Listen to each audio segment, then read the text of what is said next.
جی صاحب السلام علیکم ورحمۃ اللہ وبرکاتہ. ہمارے مظفر میری جانب سے آپ تمام کو خوش آمدید. بہت شکریہ. میرے پروگرام میں آج جو شخص ہے، بعض اوقات میں آپ اپنی زندگی میں کچھ لوگوں سے ملاقات کرتے ہیں، ایک عجیب سی خوشی، احساس. ویسے تو میں ہمیشہ کہا کرتی ہوتی ہوں کہ بعض اوقات دیر واز اے ٹائم کہ ہم ایک جوتا بھی خریدتے تھے نا عید پہ تو ساری رات خوشی کے ساتھ گزرا کرتی تھی. کبھی جوتے کو بستر پہ رکھتے تھے، کبھی ہم، یعنی خوشی کی انتہائی کوئی نہیں تھی. پھر زندگی آگے چلتی چلی گئی اور پھر ایک وقت ایسا آیا کہ بڑے بڑے کام کر کے ہی بعض اوقات بس ٹھیک ہے، ہو گیا، دیٹس اٹ. مگر میری زندگی میں تو یہ بالکل ایسا ہے کہ بعض اوقات بعض لوگوں سے بات کر کے، ملاقات کر کے انسان کو ایک تسکین سے ملتی ہے. اور یہ اسی طرح کا ایک شخص. بیک ان 1991 کی بات میں آپ سے کرتی ہوں تو میری خالہ نے مجھے ایک کتاب تحفے میں دی، شہاب نامہ. اور مجھے پتہ ہے کہ پاکستان کے میجورٹی لوگوں نے اس کتاب کو پڑھا بھی ہے. بہت سے تلخ حقائق، ہنستے بولتے میں بات کی. آف کورس قدرت اللہ شہاب صاحب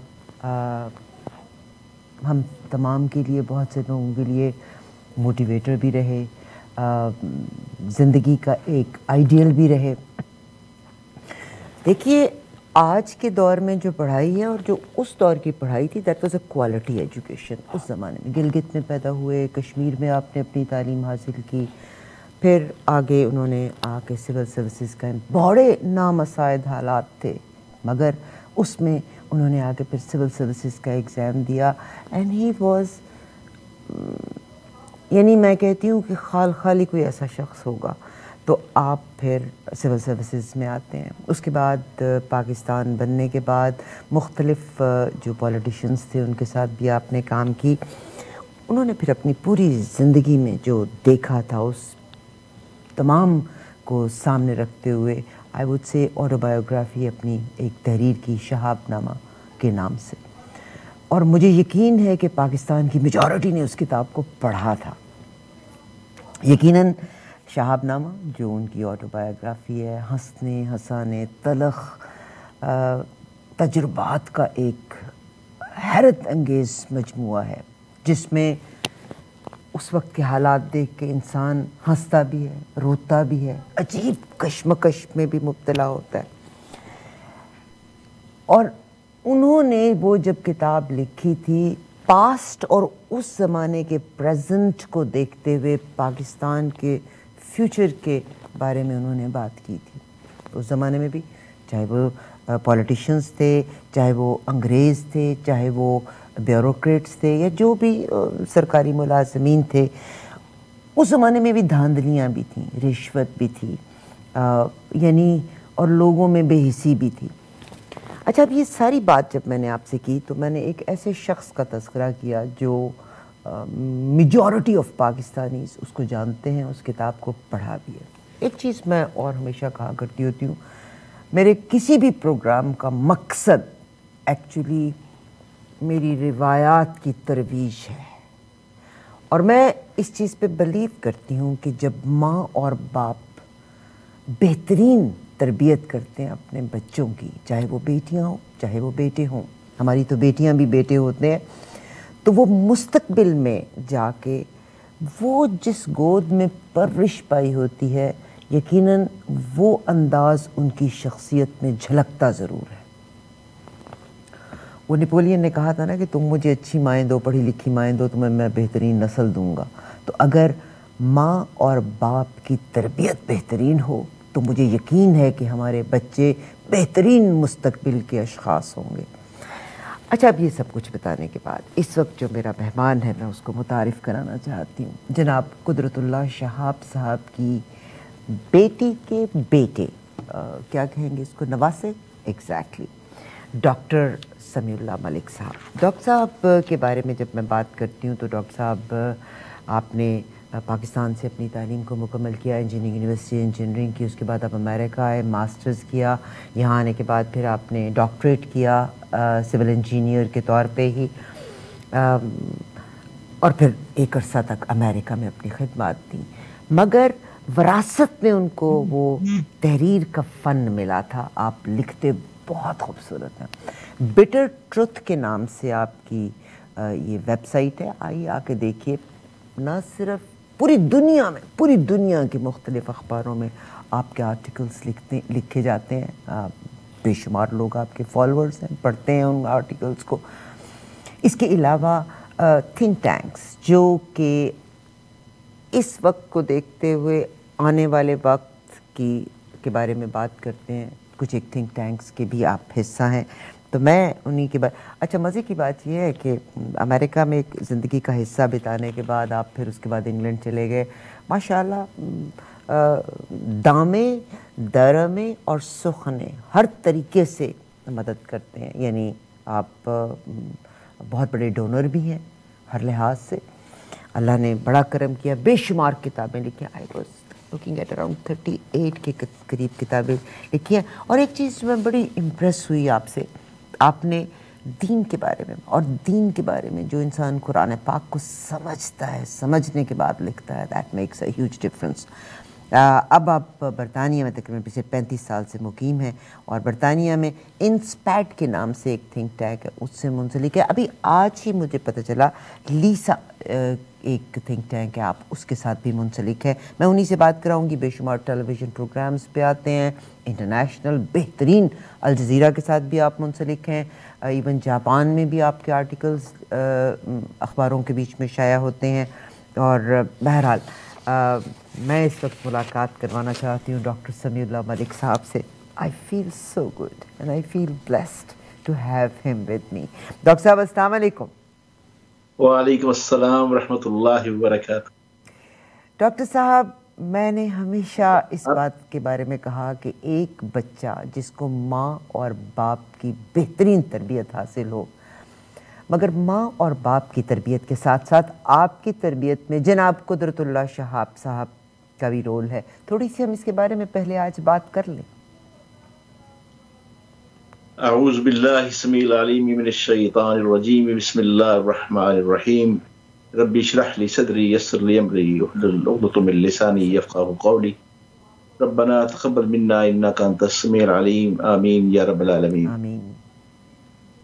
میں عارفہ بہن آپ کے توسط سے آپ کے تمام سامعین کو اور جو آپ کے ویورز ہوں گے بعد میں اگر وہ پروگرام اگر آپ ٹی وی پہ چلائیں گی تو ان کو سب کو میں سلام عرض کرتا ہوں. اور سچی بات سب سے پہلے اس سے ایک سچی بات سے شروع کرنا چاہتا ہوں کہ میری ویب سائٹ کا عنوان بھی بٹر ٹروتھ ہے, اور سچ ہمیشہ کڑوا ہوتا ہے. اور میں یوں سمجھے پچھلی 3 دہائیوں سے اس کیمرے کا سامنا کر رہا ہوں انٹرنیشنل پوائنٹ آف ویو سے.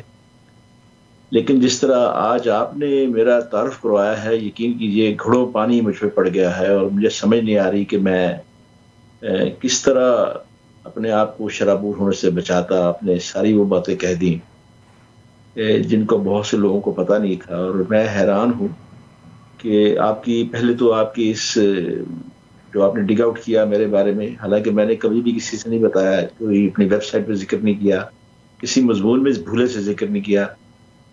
اس لیے ذکر نہیں کرتا کہ ایسا نہ ہو کہ میری کوئی خامی یا میری کوئی کوتاہی جو ہے مجھے جواب دے کر دے, کہ میں پدرم سلطان مجھ سے بچنے کے لیے اس لیے کوشش کرتا ہوں. بہرحال جو سچی بات ہے وہ آپ نے سب کے سامنے کہہ دی. اور بابا, ہمیں بابا کہہ کے بلایا کرتے تھے, اور وہ برگد کا ایک درخت ہے, اور ہم جیسے بہت سے چھوٹے چھوٹے جو پودے اور درخت اور کونپلیں جو تھیں اس برگد کے سائے کے نیچے پلی بڑھی.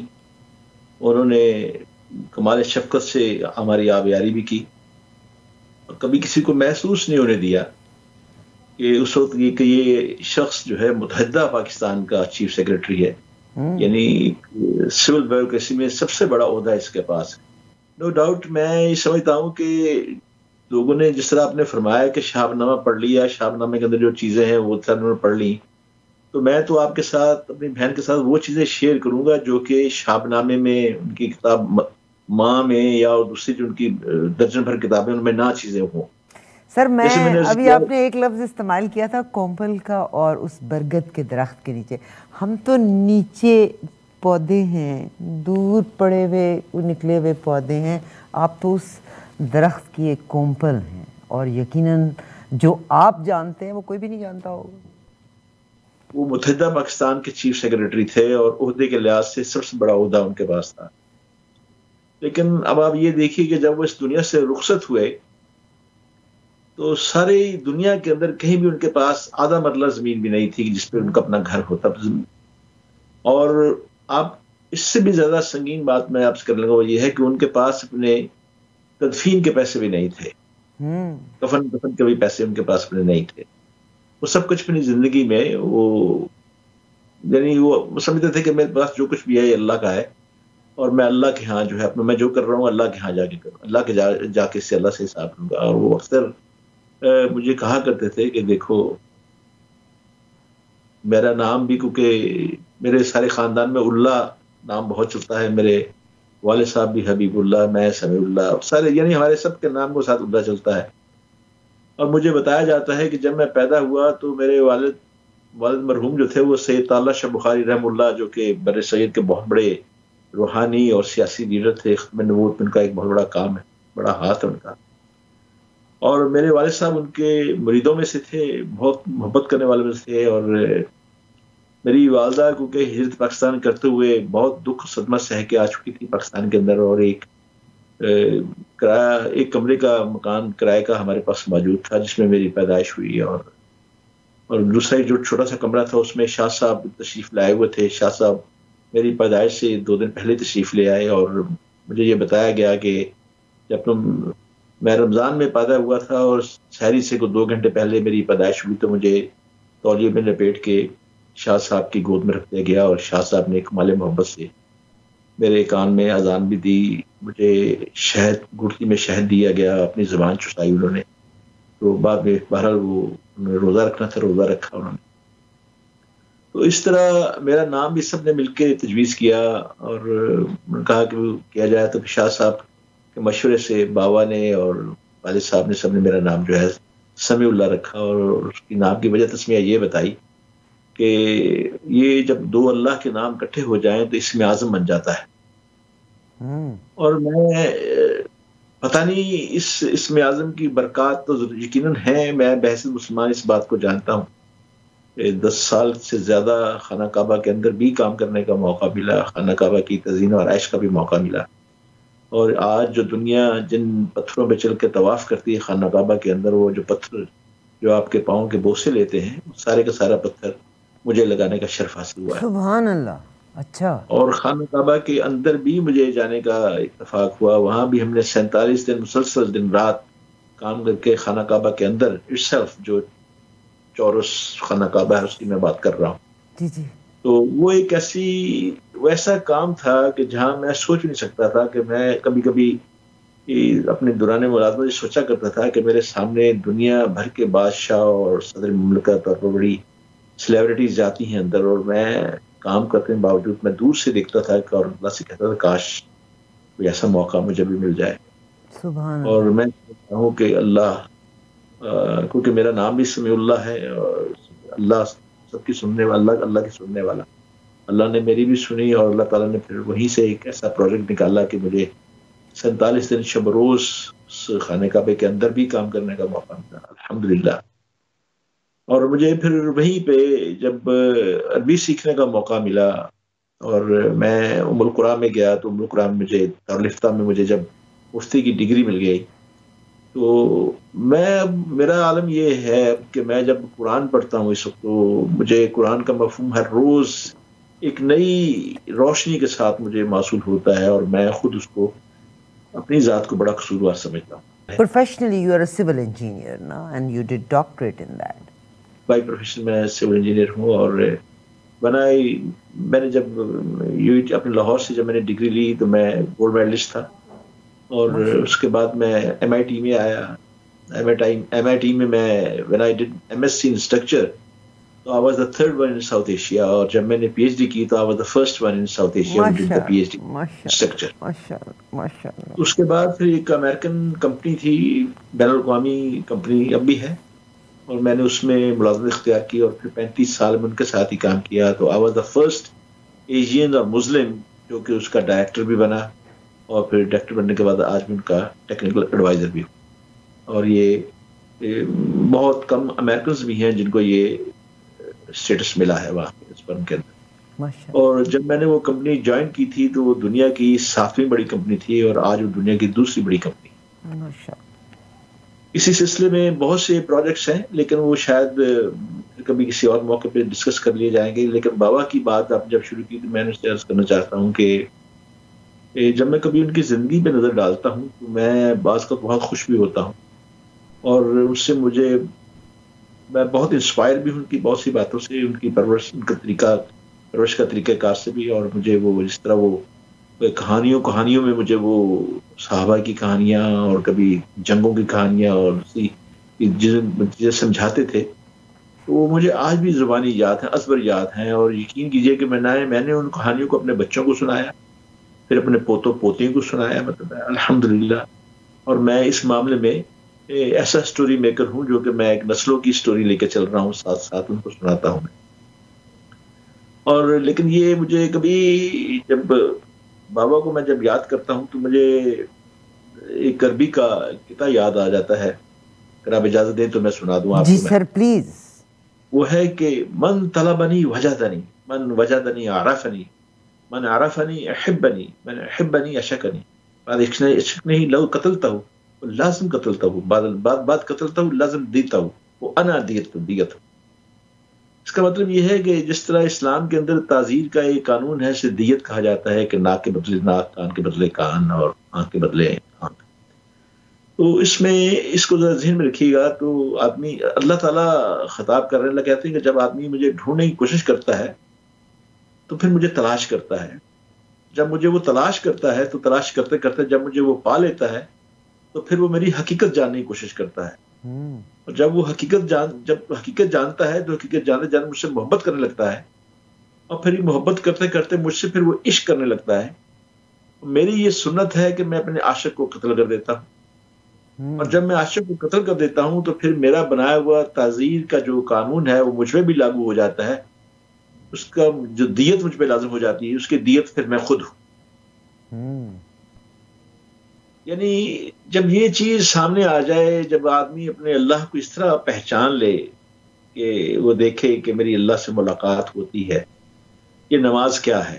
نماز میں اللہ سے ملاقات کرتا ہوں. میں آج آپ کے سامنے بیٹھا ہوں، آپ کینیڈا میں ہیں، میں لندن میں ہوں، ہزاروں میل کا فاصلہ درمیان میں ہے، زمینی فاصلہ، لیکن اس وقت میں آپ کے آمنے سامنے بیٹھا ہوں. اور میں کوشش کرتا ہوں کہ میں اپنے منہ سے جو الفاظ نکالوں بڑے سوچ سمجھ کے اور ناپ تول کے نکالوں، تاکہ جو آپ کے سننے والے ہیں وہ بھی اس الفاظ میں اپنے مطلب کی کوئی چیز ڈھونڈ سکے. تو اب آپ یہ دیکھیے کہ جب ہم نماز پڑھتے ہیں تو اللہ کہتا ہے کہ جب اس طرح نماز پڑھو جیسے تم مجھے دیکھ رہے ہو. اور ہم گفتگو بھی ایسی کرتے ہیں اللہ سے، جو جب مانگتے ہیں ہم ثنا پڑھتے ہیں، سورہ فاتح پڑھتے ہیں، اس کے بعد قرآن کی سورت پڑھتے ہیں، پھر رکوع کا عمل ہے، پھر سجدے کا عمل ہے، عجز و نیازی کی ساری باتیں ہیں، اللہ سے باتیں کرتے ہیں. اللہ کہتا ہے اگر تم یہ نہیں سمجھتے کہ تم مجھے دیکھ رہے ہو تو کم سے کم یہ خیال تو کرو کہ میں تمہیں دیکھ رہا ہوں. سبحان اللہ. تو یہ ساری باتیں آدمی اپنے بڑوں سے سیکھتا ہے. پھر قرآن کا جب آپ کو تڑکا لگ جائے، قرآن کی چیزیں آپ پڑھنا شروع ہو جائیں، پھر قرآن کے مطالبے آپ کے سامنے آ جاتے ہیں. قرآن سب سے پہلے کہتا ہے افلا یتدبرون القرآن، تم قرآن پہ تدبر کیوں نہیں کرتے، غور کیوں نہیں کرتے. اب مجھے یہ بتائیے عارفہ بہن، جب میں آپ کو کوئی رشین زبان میں یا جرمن زبان میں، ڈچ زبان میں کوئی کتاب دے دوں تو آپ نہیں پڑھ سکیں گے، میں نہیں پڑھ سکوں گا. ہم اسے اس کا ٹائٹل دے کر اسے ایک طرف رکھ دیں گے کہ ہم اسے اس زبان سے نابلد ہیں، اسے نہیں پڑھ سکتے، ہمیں سمجھ نہیں آئے گی. اس طرح ساری دنیا کے اندر سب سے زیادہ بغیر سمجھے ہوئے جو کتاب پڑھی جاتی ہے وہ قرآن. لیکن بہرحال اس کا ثواب ہے. میرے آقا صلی اللہ علیہ وسلم نے یہ بڑا فضل کیا ہمارے لیے، بہت بڑا ایک انعام چھوڑ گئے کہ ہم اسے پڑھتے ہیں. پڑھنے سے بھی ہمیں اس کا روحانی ثواب تو ملتا ہے، لیکن قرآن کا جو حق ہے وہ ہم ادا نہیں کرتے. میں خود بھی اپنے پروگرام میں ہمیشہ یہ کہا کرتی ہوتی ہوں. آپ ایک ڈاکٹر فرحت ہاشمی صاحبہ تشریف لائی تھیں، انہوں نے بھی یہ کہا تھا کہ آپ ایک مشین لے کے آتے ہیں ٹیلی فون کی پوری چیزوں کو انڈرسٹینڈ کرنے کے لیے. We read the manuals, and as a Muslim میری زندگی کا مینول قرآن پاک ہے، اور جب تک قرآن پاک ہے کیا کہ میں نے اپنی زندگی کو کیسے گزارنا ہے، اس کے لیے میں نے ہمیشہ آپ سے سب سے کہا، اینڈ آف کورس اللہ میری والدہ کو جنت الفردوس میں جگہ دے کروٹ اور کریڈٹ گوز ٹو ہر، کہ انہوں نے کوشش کی کہ I should learn Quran with the meaning, اور میں جتنی بار پڑھنے کی کوشش کی مجھے ہر بار ایک نئی چیز میرے پہ کھلی ضرور۔ تو انڈرسٹینڈ کرنا، اور یہ آپ کے توسط سے بلکہ جب پیغام جا رہا ہے تو میں اپنے تمام بھائی بہنوں سے کہتی ہوں پورا ایک پارہ بے شک نہ پڑھیں، آپ ایک رکوع نہیں پڑھ سکتے، ایک رکوع نہ پڑھیں، آپ 3 آیتیں 2 آیتیں 1 آیت، بٹ انڈرسٹینڈ دا میننگ کہ میں کیا پڑھ رہا ہوں۔ بعض اوقات ایک رکوع اس لیے زیادہ ضروری ہے کیونکہ ہر آیت پچھلی آیت کے ساتھ منسلک ہوتی ہے، کہیں اور سے منسلک ہوتی ہے، تو ایک ایک آیت کر کے اس کے مفہوم کو ختم نہ ہونے دیں، مگر آپ ایک ایک رکوع کا نہ پڑھیں پورا پارہ، مگر انڈرسٹینڈ کر کے۔ رسول اللہ صلی اللہ علیہ وسلم کی ذات کو وہ مربی بھی تھی، میرے آقا صلی اللہ علیہ وسلم مربی بھی تھے، اپنے ساتھیوں کی تربیت بھی فرماتے تھے۔ تو ایک دفعہ رسول اکرم صلی اللہ علیہ وسلم فجر کی نماز کے وقت رسول اللہ صلی اللہ علیہ وسلم کی مبارک عادت یہ تھی کہ جب ان پہ وحی نازل ہوتی تھی تو ان کی یہ کوشش ہوتی تھی کہ جلدی سے جلدی اس وحی کو میں لوگوں تک پہنچا دوں تاکہ یہ گراں وار امانت جو ہے لوگوں تک پہنچ جائے۔ صحیح۔ جب جہری نماز ہو تو جہری نماز میں سنا دی جاتی تھی، نہیں تو اگر جہری نماز نہیں تو حضرت بلال کو حکم دیا جاتا ہے، اذان دو، لوگوں کو بلایا جاتا تھا اور وہی جو ہے ان تک پہنچائی جاتی تھی۔ ارلی مارننگ صبح جب فجر کی نماز کے لیے میرے آقا صلی اللہ علیہ وسلم اپنے گھر سے نکلے اور مسجد کے اندر ہی تو میرے آقا کا ایک حجرہ تھا، تو دیکھا صحابہ کو کہ اپنے سارے عاشق تھے، وہ اپنے محبوب کا ایک ایک ادا پہ غور کرتے تھے، بڑے محبت سے دیکھتے تھے، سیکھتے تھے ان سے۔ تو انہوں نے دیکھا کہ رسول اللہ صلی اللہ علیہ وسلم کا چہرہ تھوڑا سا غمزدہ ہے، پیلا پڑا ہے۔ تو صحابہ نے سوچا شاید آقا صلی اللہ علیہ وسلم کی طبیعت کچھ ناساز ہے، لیکن ان سے پوچھنے کی ہمت اس لیے نہیں کی کہ کچھ دیر پہلے ایک وحی آ چکی تھی چند ہفتے پہلے کہ خبردار تم نبی سے اونچی آواز میں بات مت کرو، ایسا نہ ہو کہ تمہارا ایمان سلب ہو جائے۔ تو حضرت عمر فاروق بڑی جلالی طبیعت کے تھے، ان سے نہیں رہا گیا، تو انہوں نے کہا کہ آقا میرے ماں باپ پہ قربان، آپ خیریت سے تو ہیں آپ؟ تو رسول اکرم صلی اللہ علیہ وسلم نے مڑ کے یہ بات جو فرمائی وہ میرے اور آپ کے لیے لرزا دینے والی بات۔ میرے آقا صلی اللہ علیہ وسلم نے فرمایا کہ عمر آج رات مجھ پہ ایسی آیات نازل ہوئی جنہوں نے مجھے ایک رات میں بوڑھا کر دیا۔ وہ سورہ حشر کا رکوع ہے، بسم اللہ الرحمن الرحیم، لو انزلنا هذا القرآن على جبل رأيته خاشعا متصدعا من خشية الله تلك الأمثال نضربها للناس لعلهم يتفكرون۔ واللہ الذی، یہ پورا رکوع ہے۔ پہلے آج یہ ہے کہ اگر ہم اس قرآن کو پہاڑوں پہ اتار دیتے تو ہماری خوف و خشیت سے رائی رائی ریزہ ریزہ ہو جاتی، درس جاتے۔ یہ تو ہم نے پیغام کو بھیجا، قرآن بھیجا تاکہ اس سے آپ کچھ نصیحت حاصل کریں۔ تو مقصد نے بڑا اچھا پیغام دیا آپ نے، الحمدللہ۔ یعنی اگر ہم قرآن کو اس طرح پڑھیں کہ یہ ہمارا مینور ہے، ہماری زندگی کا طور طریقہ سے ہم سمجھیں گے، اپنی زندگی کی ہر چیز کے اندر موجود ہے۔ اور اگر آپ میری ویب سائٹ کو آپ نے ذکر کر دیا، اگر آپ ویب سائٹ پہ جائیں تو مجھے بہت سے عنوانات پہ لکھنا پڑتا ہے اور بہت سے مقابلہ بھی کرنا پڑتا ہے، کبھی الہادی قوتوں سے، کبھی ان کے بارے میں لکھنا پڑتا ہے، کبھی سائنس کے بارے میں لکھنا پڑتا ہے، کبھی انجینئرنگ کے بارے میں۔ میں آلموسٹ زیادہ انٹرنیشنل افیئرس پہ زیادہ لکھتا ہوں، لیکن انٹرنیشنل افیئرس کے اوپر میری زیادہ کوشش ہوتی ہے کہ اس میں امت مسلمہ اور پاکستان ضرور شامل ہوں، ان کے اثرات کیا ہوتے ہیں۔ تو آج پہلی بات تو یہ ہے کہ میں آپ کو مبارکباد دیتا ہوں کہ آپ نے بہت کامیابی سے بڑا صحیح میرا شجرہ جو ہے تلاش کیا۔ ہم میں آپ سے گزارش کروں گا کہ آپ اس پہ تو بات ہو گئی، ڈاکٹر صاحب آگے چلتے ہیں اس کی طرف، اور میں یقیناً ان چیزوں کا بارہا تذکرہ کروں گی۔ ایک چھوٹی سی بات کے بعد ہم اپنے سبجیکٹ کی طرف، اگلے سبجیکٹ کی طرف چلیں گے۔ ڈاکٹر سمیع اللہ ملک صاحب، ان کی website the bitter truth, if I'm wrong doctor صاحب do correct me please۔ جی bittertruth.uk اس کا ایڈریس ہے، bittertruth.uk۔ bittertruth.uk پہ آپ جائیے، جا کے دیکھیے ان کے آرٹیکلز کو دیکھیے، بہت خوبصورت چیز ملے گی۔ کہتے ہیں کہ انسان کی کمپنی اور لٹریچر جو وہ پڑھتا ہے وہ اس کی شخصیت کو بنانے اور بگاڑنے میں بڑا رول پلے کرتا ہے۔ اب لٹریچر کی اگر بات آئی تو میں آج کی جنریشن کی طرف مڑنا چاہتی ہوں. صاحب میں ہمیشہ تذکرہ کیا پروگرام کے دوران بھی. ڈاکٹر صاحب پاسبل ہے ہم ایک چھوٹی سی بریک لے لیں اور ہم پھر اپنے سبجیکٹ کی طرف آئیں؟ جی بے شک، بے شک.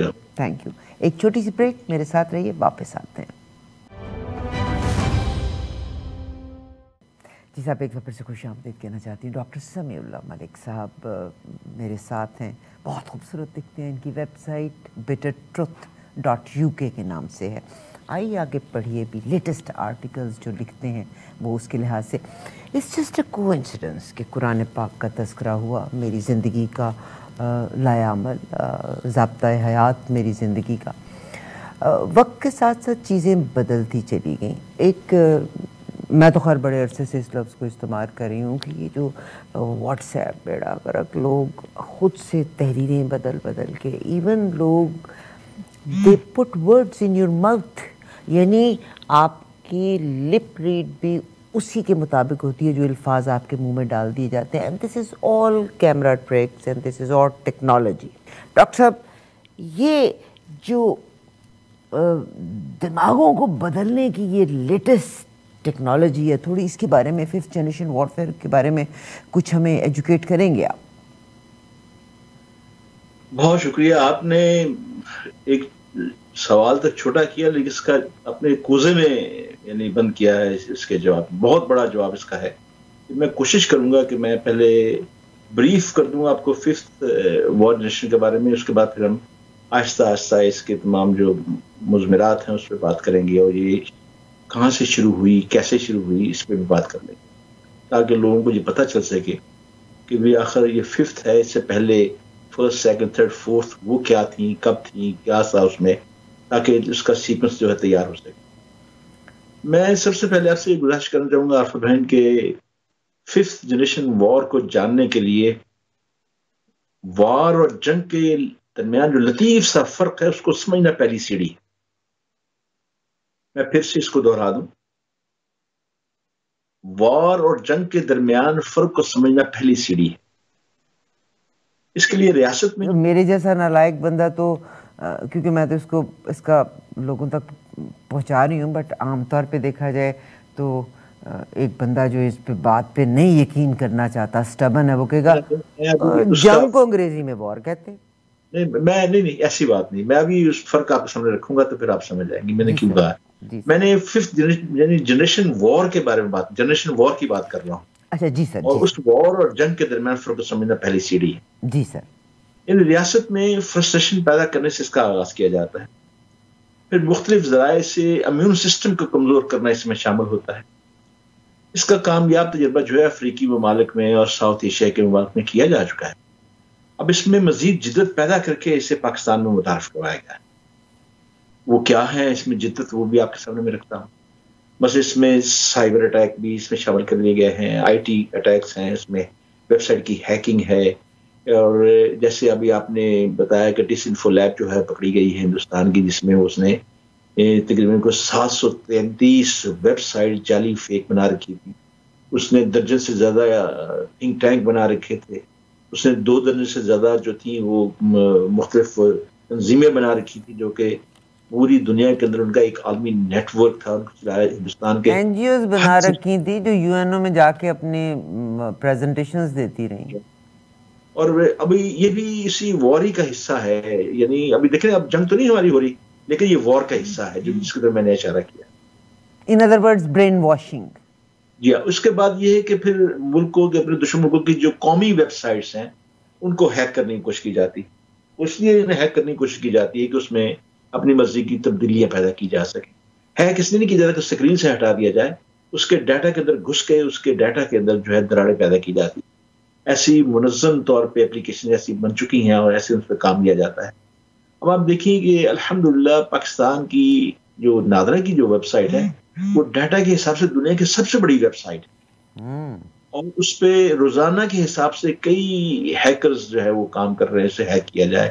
لیکن اللہ کا شکر ہے کہ پاکستان کے اپنے جو آئی ٹی کے سائنٹسٹ ہیں انہوں نے ایسا مضبوط اور سیکرٹ نظام بنا رکھا ہے کہ وہ اس تک ان کی ابھی تک رسائی نہیں ہو پائے. اور وہ ان کی خواہش یہ ہے کہ اس اپلیکیشن کے اندر جو ہے خفیہ جو کوڈز ہیں اس کے اندر ایسی دراڑیں ڈالی جائیں تاکہ آئندہ جب بھی کچھ کام کیا جائے تو اس کا اطلاع ہمیں مل جائے. اب آئی ٹی اتنی ترقی کر چکی ہے میری بہن کہ میں اپنے اس کے اوپر جو میں اپنے لیپ ٹاپ پہ جو لکھتا ہوں میں، اگر میری ویب سائٹ کو کوئی مانیٹر کر رہا ہے تو میں اپنی ویب سائٹ اسکرین پہ کچھ ٹائپ جو کروں گا وہ آلریڈی ان کی اسکرین پہ ٹائپ ہو رہا ہوگا، اور دیکھ رہے ہوں گے کون سے آدمی سے میں رابطے میں ہوں، کس سے میں لکھ رہا ہوں، کیا لکھ رہا ہوں، یہ ساری باتیں ہوتی ہیں. پھر اس کے ساتھ ساتھ اسی وار کا حصہ ہے کہ ریاستی اداروں کے استحقاق کو ختم کرنے کے اوپر حملے کیے جاتے ہیں تاکہ ریاست کمزور ہو جائے. پولیس، رینجرز اور فوجی قوتوں کو عسکری حملوں کو مطلب ان پہ حملے کیے جاتے ہیں تاکہ ان کا مورال جو ہے ختم کیا جائے. ہماری فوجی تنصیبات یا دفاعی تنصیبات ان پہ حملے کیے جاتے ہیں. سیاسی اور دیگر شخصیات پر حملے کیے جاتے ہیں. پھر ان پہ حملوں کے لیے غیر عسکری قوتوں کو عسکری تربیت دے کے استعمال کیا جاتا ہے. پھر اس کے ساتھ ساتھ افواہوں سے بڑا کام لیا جاتا ہے. اس کے ساتھ اگلا قدم کیا ہوتا ہے اس کے ساتھ ہی کہ معاشی طور پہ برباد کرنے کے لیے عالمی دباؤ استعمال کیا جاتا ہے. بینکوں پر آپ کے بینکوں میں دباؤ بڑھا دیا جاتا ہے. گردشی قرضوں کی سرنگ میں آپ کو دھکیل دیا جاتا ہے اور اس سرنگ کے باہر ایک ایسی خطرناک قسم کی دلدل بچھا دی جاتی ہے کہ اگر آپ اس سے نکلیں بھی تو اس دلدل میں پھنس جائیں تاکہ اس ملک کو دیوالی کی طرف لے جایا جائے.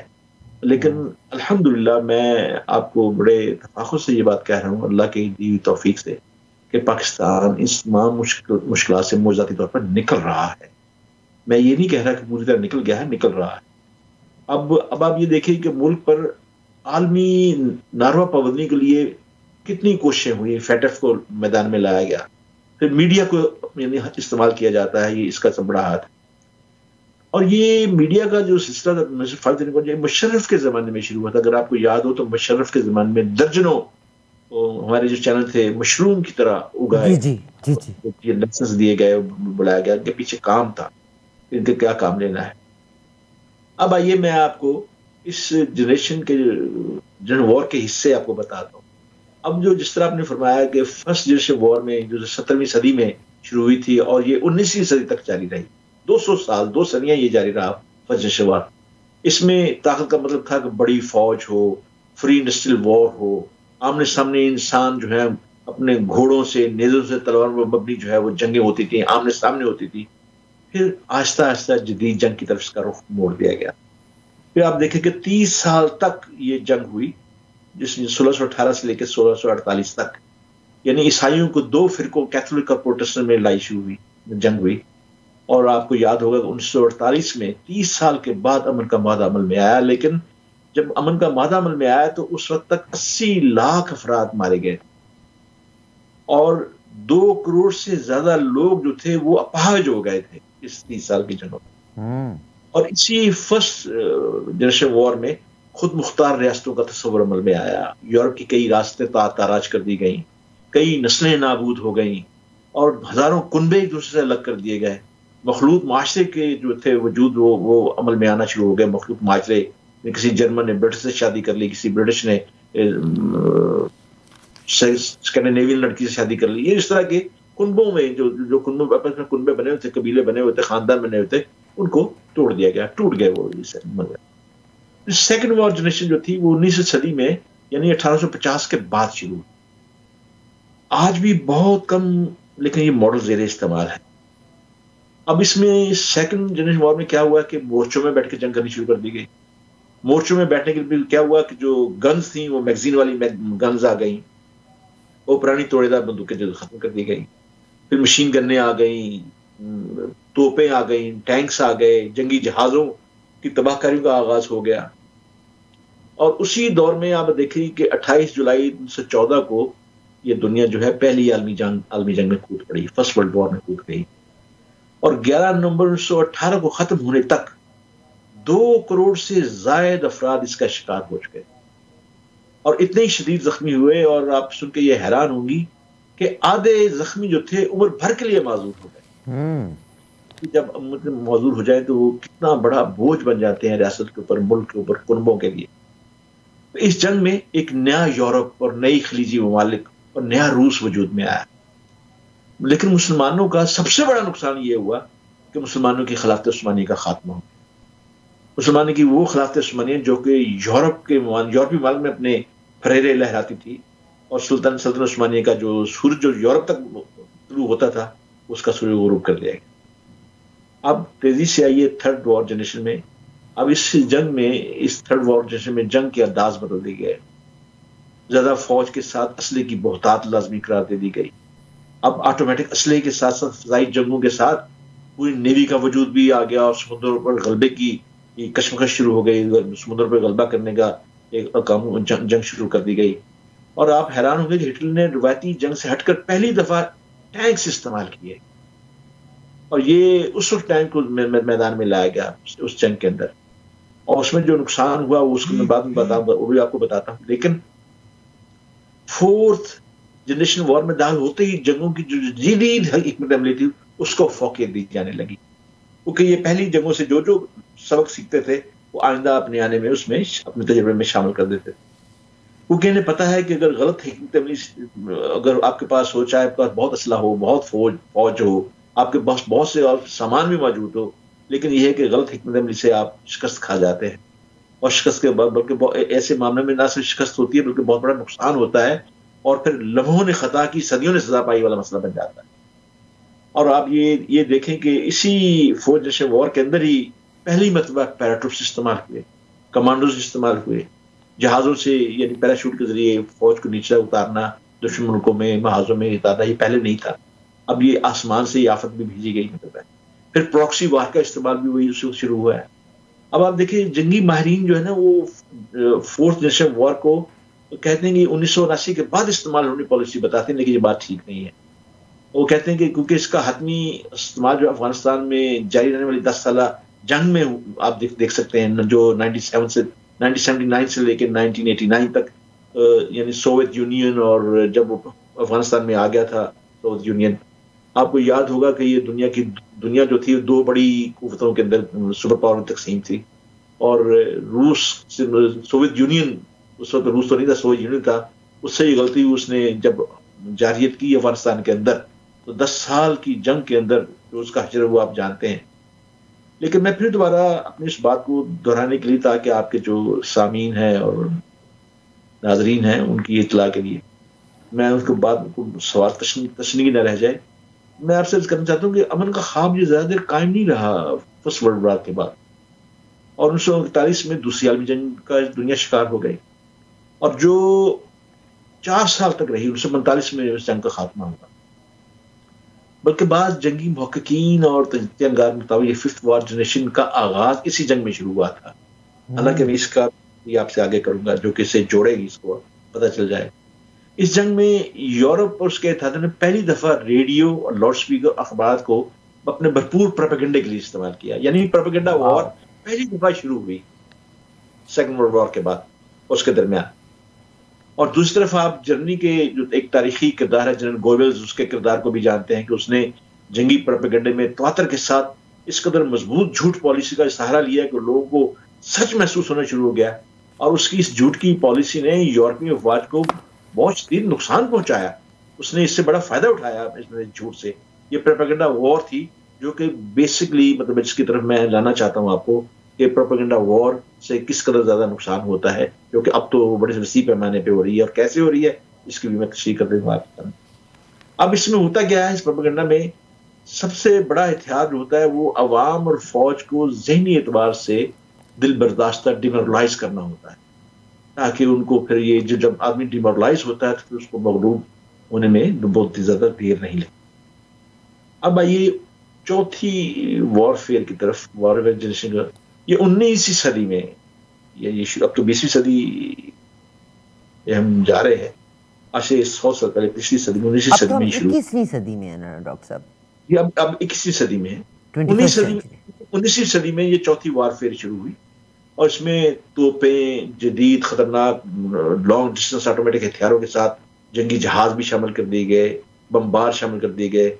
اور آپ یہ دیکھیں کہ یہ ان جنگوں میں، دونوں عالمی جنگوں میں ان کئی نئی ریاستیں وجود میں آ گئی، دنیا 2 بلاکس میں تقسیم ہو گئی، دنیا کے زیادہ حصے میں سرمایہ کاری نظام آ گیا، کیپٹلزم آ گیا، اور دوسرے حصے پہ کمیونسٹوں نے ڈیرے لگا لیے۔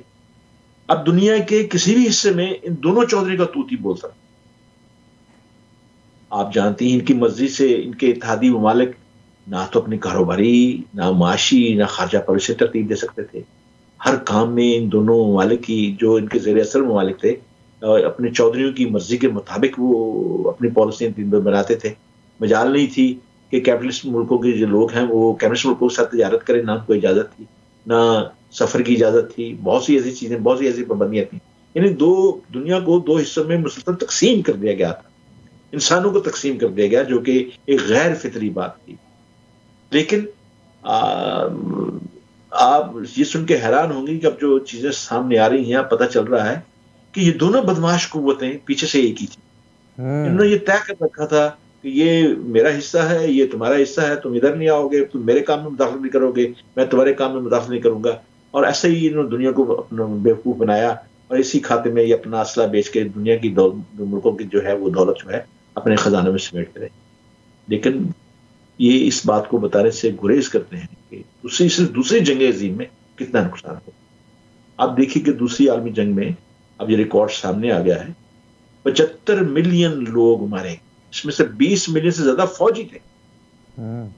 اس جنگ میں سب سے زیادہ چین کے لوگ 2 کروڑ لوگ چین کے مارے گئے.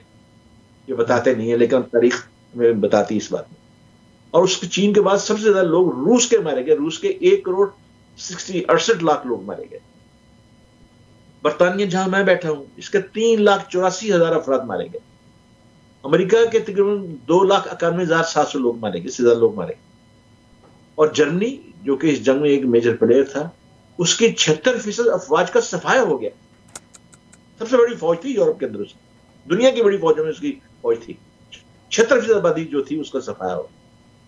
لیکن آپ یہ دیکھیں کہ پہلی مرتبہ دوسری جنگ عظیم میں جو سب سے بڑا نقصان ہوا وہ یہ تھا کہ امریکہ جیسے ملک نے درندگی کا اظہار کرتے ہوئے ناگاساکی اور ہیروشیما پہ 2 ایٹم بم پھینکے. یہ پہلا ظلم تھا جو کہ کیا گیا. اور 56 لاکھ کی سول آبادی پر ایٹم بم برسا کے ان کو چند منٹوں میں خاکستر کر دیا گیا. اب آپ یہ دیکھیں کہ اس واقعے کو ہوئے تقریباً 90 سال کو چلے ہیں، آج تک وہ زمین ایک گھاس کا تنکا نہیں ہو سکتا. کتنا بڑا ظلم ہے یہ جو آج انسانیت کے انسانی حقوق کے چیمپئن بنے پھرتے ہیں. دیکھیں ان کی تاریخ، دیکھیں کہ کس میں کتنی درندگی ہے اور کس قدر ظالم لوگ ہیں. آج تک وہاں ان علاقوں میں اور ناگاساکی اور ہیروشیما کے گرد و نواح میں لوگوں کے بچے جو ہے وہ صحیح پیدا نہیں ہو، پیدائش صحیح نہیں ہو رہی. ابھی بھی کوئی نہ کوئی بچوں میں ڈیفیکٹ ہوتا ہے. لوگ اس ناگاساکی اور ہیروشیما سے 100 200 میل دور چلے گئے ہیں، آبادیاں دور چلی گئی ہیں. اتنے ظالم لوگ ہیں. میں جب گیا جاپان کے اندر، میرے وہاں لیکچر سے وہاں پہ، تو میں نے کہا کہ میں نے ناگاساکی اور ہیروشیما دیکھنا، میں تاریخ کا طالب علم میں دیکھنا چاہتا ہوں. میں تو مجھے انہوں نے کہا چلتے ہیں، وہ لے چلیں گے مجھے. میرے جو میزبان مجھے وہ لے کے گئے. آپ یقین کیجئے کہ جب میں وہاں کھڑا تھا تو میں نے آنکھیں بند کی تو میں پہنچ گیا کہ اس طرح اس کے بمبار آئے ہیں امریکہ کے. وہ جو کمبخت اس کا جو پائلٹ تھا وہ بھی مجھے اس کی منحوس سکری شکل مجھے وہ بھی یاد آ رہی تھی کہ میں نے کہا کہ اس نے یہ تو پتا تھا کہ جو آفت ڈھانے والا اس کا نقصان کیا ہوگا، اس کا آفٹر افیکٹس کیا ہوگا.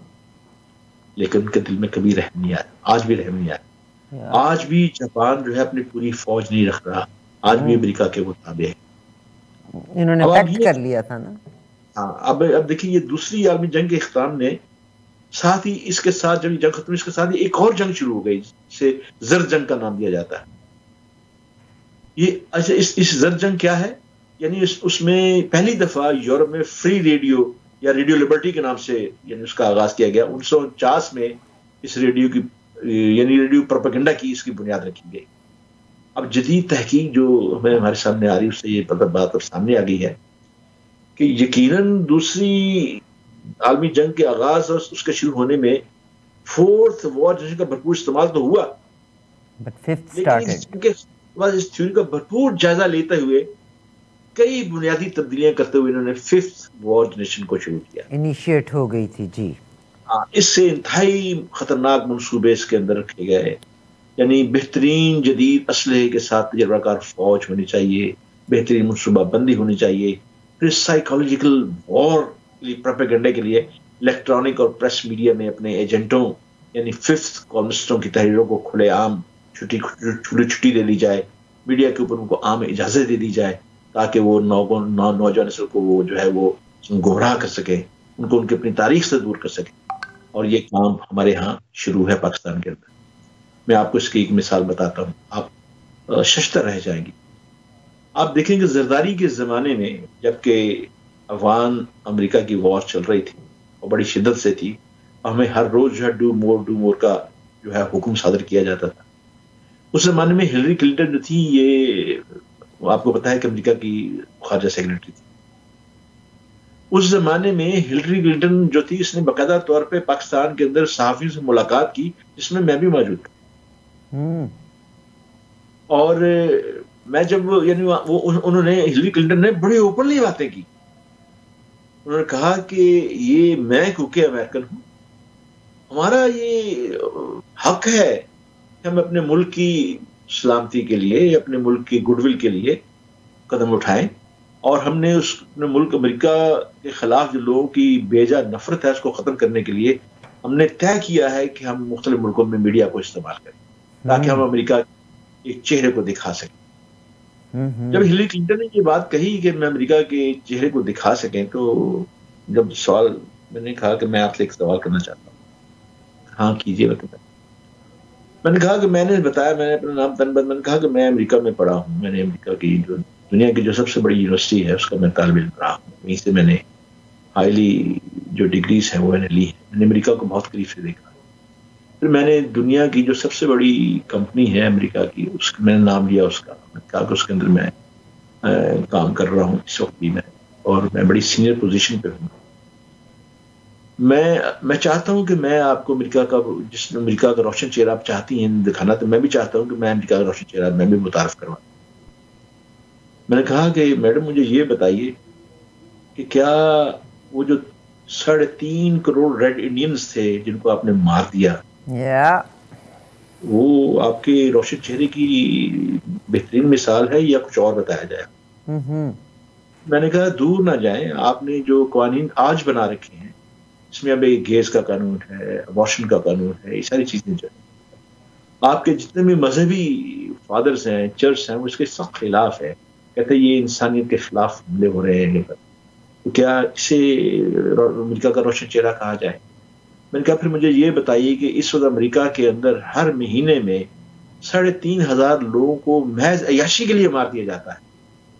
کیا یہ امریکہ کا روشن چہرہ ہے؟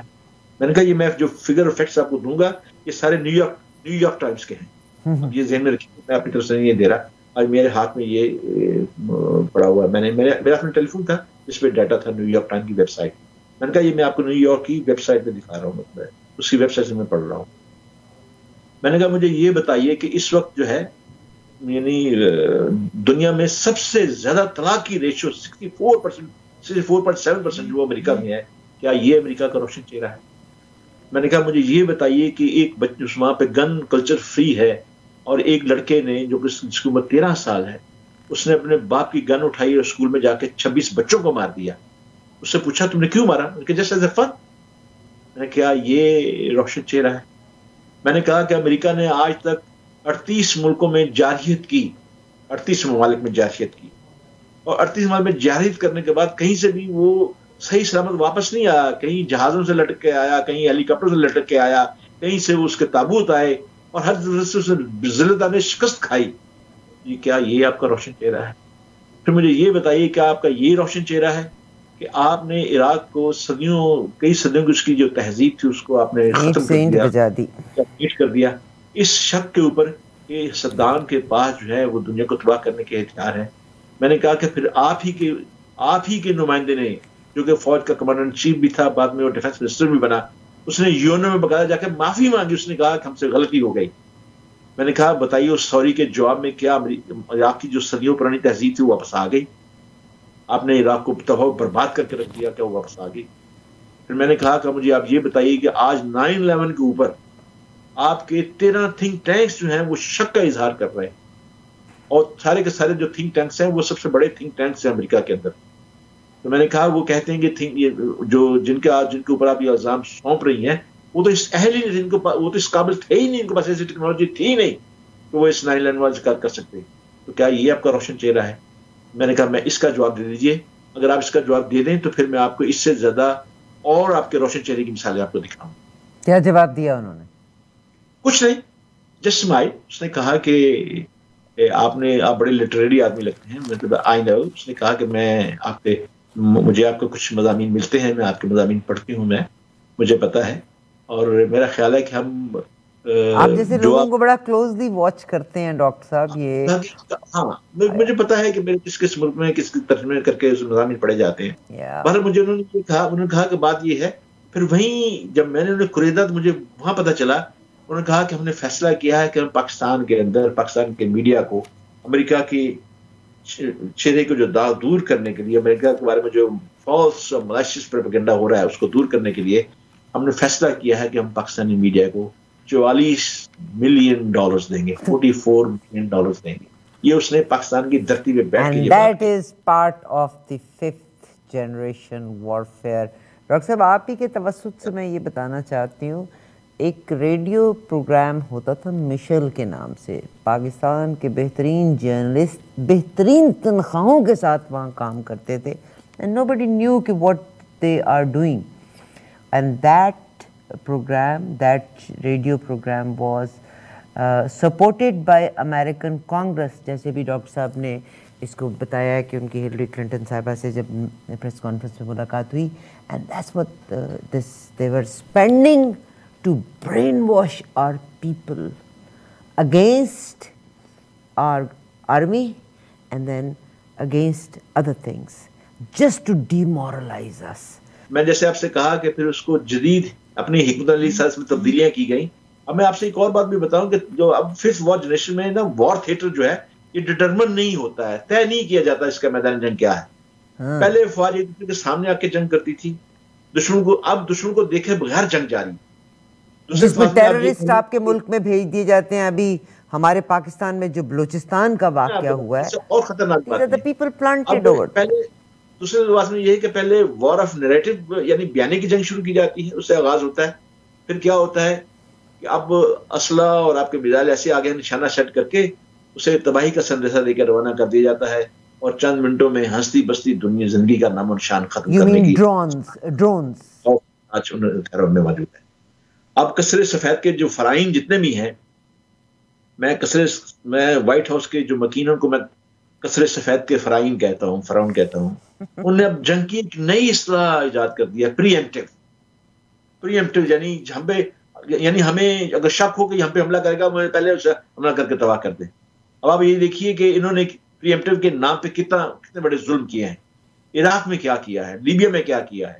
اب اس کے بعد دور نہ جائے، ابھی کل کی بات ہے، انہوں نے بغداد کے اندر ایرانی جنرل قاسم کو مار دیا، اور اس کے جواب میں ٹرمپ کیا کہتا ہے؟ ٹرمپ کہتا ہے کہ ہم نے اس قاسم کو اس لیے مارا ہے تاکہ ایران کو جنگ سے روک سکیں، یہ ہمارا پری ایمپٹیو حق ہے ہمارا. اب دیکھیں یعنی طاقتور کے پاس اس کے الفاظ جو ان کو ہتھیار بنا لیتا ہے. اب اس سے آپ اندازہ لگا لیں کہ اب ان کے پاس جتنے بھی کیمیکل دوسرے جو ہتھیار ان کے پاس ہیں یہ استعمال کریں تو پھر کوئی ظلم نہیں ہے. اب آپ دیکھیے اسی ٹرمپ نے افغانستان کے اندر بموں کی ماں مدرف بم استعمال کیا، اس کے جو اثرات ہیں وہ پاکستان کے علاقوں تک بھی پہنچے، افغانستان کے اندر بھی پہنچے. وہ تورا بورا پہ کیا کیا گیا؟ چھوٹے چھوٹے منی ایٹم بم برسائے گئے تورا بورا میں. اب یہ لوگ تو چھپاتے ہیں، اس کے اثرات یہ دیکھیں. اللہ کی ایسی مرضی ہے کہ خود امریکن فوج گئی وہاں پہ، اور امریکن فوج ان کے مارے جو بم تھے، ان کے پھینکے ہوئے جو بم تھے، ان کے خطرناک اثرات ان کے جسموں پہ ہوئے. امریکہ کے فوجیوں کے اندر ایک جسمانی جلدی بیماری شروع ہو گئی، یعنی پھنسیاں نکلنی شروع ہو گئی، جلد خراب ہونی شروع ہو گئی. بعض کے جو تھے اس بیماری کے ساتھ آزاد جسم کے گرنے شروع ہو گئے. جب تحقیق ہوئی تو پتہ چلا یہ تو وہ تورا بورا میں جو ہم نے بمباری کی تھی اس کے اثرات ہیں. میں اگلا پروگرام خاص طور پہ ہم سٹارٹ ہی یہیں 5th جنریشن وارفیئر سے کریں گے، جس میں I'll take you to one video کہ یہ وہ عراقی جس نے صدام کے مجسمے کو اوپر چڑھ کے توڑا تھا. I'll show his video, it's there. ابھی آپ دیکھیے کہ پاکستان کے اندر موبائل کمپنیاں جو ہیں وہ مشروم کی طرح پھیلا دی گئی ہیں. وہ موبائل کمپنیاں رات کو ہمارے نوجوان بچوں کے اندر فری دیتی ہیں. ایک گھنٹہ بعد کے 5 روپے لیں گے، 10 روپے لیں گے، 2 گھنٹوں کے اتنے لیں گے، 3 گھنٹے اتنے لیں گے. یعنی ہماری نوجوان نسل کو تباہ و برباد کرنے کے لیے وہ رات کا وقت فری کر دیا گیا ہے. وہ ہماری قوم کو، بچوں کو تو 5-10 روپے کا ٹائم بیچتی ہیں، لیکن ہمارے بچوں کا، لیکن اس کے اصلی پیسے جو ہیں اور طاقتیں ہیں جو ان کو موبائل کمپنی کو پیسے اس کے پے کر رہی ہیں. یہ بھی آپ ذہن میں رکھیے. یعنی $ملین کے حساب سے پاکستان کی موبائل کمپنیوں کو باعث سے سرمایہ ملتا ہے. یہ جو پاکستانی بچوں کو خراب کرنے، پاکستان کی نوجوان نئی نسل کو خراب کرنے کے لیے وہ جو کام کر رہے ہیں. اور رات کو وہ کیا کرتے ہیں؟ جاگتے ہیں، اپنا بیڑا غرق کر رہے ہیں، اخلاقی طور پہ بھی، جنسی لحاظ سے بھی، ہر طریقے سے. پڑھائی بھی ان کی ختم ہو گئی ہے، اسی عیاشی میں لگ گئے ہیں. لڑکیاں ان کو اس میں ملوث کر دیا گیا ہے. اس کے ساتھ ہی انہوں نے پاکستان کے میڈیا کے اندر جو ہے اپنے ایسے آدمی رکھ دیے ہیں کر دی ہیں، ہماری نوجوان نسل کو برباد کرنے کے لیے تلے ہوئے ہیں، ہماری نوجوان نسل کو تباہ کر رہے ہیں. اور دوسری بات یہ دیکھیں کہ ایسے ڈرامے بنائے جا رہے ہیں، ایسی فلمیں دکھائی جا رہی ہیں. مطلب ہے اب آپ یہ دیکھیں کہ پہلے آپ کو یاد ہوا جب پاکستان میں فون کرتے تھے تو 2 منٹ کے بعد ہمارے ہاتھ کانپنے شروع ہو جاتے تھے کہ بل بہت زیادہ آ جائے گا. آج آپ کے پاس مختلف کئی اپلیکیشنز آ گئی ہیں کہ آپ دنیا جہان میں مفت جو ہے نہ صرف ٹیلی فون کریں، وہاں ویڈیو کال کریں، ویڈیو سے بات کریں، جیسے میں آپ سے کر رہا ہوں. مطلب ہے اس میں آپ دیکھیں یوٹیوب آ گیا ہے، فیس بک آ گیا ہے، ٹویٹر آ گیا ہے، انسٹاگرام آ گیا ہے، یہ اسکائپ آ گیا ہے. یہ سب مفت ہے، یہ سب فری ہے. اب آپ دیکھیں کہ پہلے اربوں کھربوں ڈالر جو ہیں ان پہ بلز کے صورت میں ہوتے تھے، اب بھی ہو رہا ہے. لیکن اب مختلف جو کمپنی جو کہ اس وارفیئر کے پیچھے ہیں، جو کہ اس سے فائدہ اٹھانا چاہتی ہیں، وہ ان دوسری کمپنی کو پیسے پے کر رہی ہیں. میں آپ کے توسط سے یہ پیغام دینا چاہتا ہوں پاکستان کی نوجوان نسل کو بھی اور پاکستان کی حکومتوں کو کہ خدا را اس پہ غور کریں. یہ جو ہماری نوجوان نئی نسل کو برباد کیا جا رہا ہے، علمی لحاظ سے، ان کی صحت کے لحاظ سے، یہ اس پہ ذرا غور کریں. اور ان جو مفت کے جو پیکیجز مل رہے ہیں فون سے، اس پہ پابندی لگائی جائے. یہ بہت بڑا کام ہوگا اگر آپ اپنی نئی نسل کو بچانا چاہتے ہیں. ایک ویڈیو آپ کے ساتھ شیئر کروں گی کہ اس 5th جنریشن وارفیئر، ریڈیو، ٹیلی ویژن اور یہ جو ڈی مورلائزیشن کا وکٹم جس نے صدام کے مجسمے کو ڈھایا تھا، آج وہ کیسے رو رہا ہے اور کیا کہہ رہا ہے. جی ڈاکٹر صاحب. کہ یہ قدم قدم بلائیں، یہ قدم کوئے جانا. یہ قدم قدم بلائیں، یہ قدم کوئے جانا. جسے زندگی ہو پیاری وہ یہیں سے لوٹ جائے. کیا بات ہے، جسے زندگی ہے پیاری وہ یہیں سے لوٹ جائے. ڈاکٹر صاحب آپ کا ٹائم کا بے انتہا شکریہ. ڈاکٹر صاحب کی ویب سائٹ ہے bittertruth.uk. bittertruth.uk. آج کے پروگرام مجھے یہ پتا چل گیا ہے کہ مجھے آپ کے ساتھ بات کرنے سے پہلے بہت تیاری کرنی پڑے گی. نہیں ڈاکٹر صاحب، میں تو آپ کا کیا گرد ہوں. یہ پروگرام صاحب ٹیلی ویژن پہ جائے گا، رپیٹ ہوگا، فیس بک پہ ہوگا. اللہ تعالیٰ آپ کو سلامت رکھے. اور آپ کئی مردوں کا بڑی دلیری سے کام کر رہی ہیں. آپ جیسے خوبصورت لوگ، میں نے کہا کسی انسان کی ذات کو بنانے میں بہت سے لوگ رول پلے کرتے ہیں. بہت شکریہ، بہت شکریہ ڈاکٹر صاحب. اجازت دیجیے سامعین، اسی سبجیکٹ کے ساتھ چلیں گے آگے. ہمارے ساتھ ضرور رہیے گا. اجازت دیجیے. اللہ حافظ. اللہ حافظ. اللہ حافظ.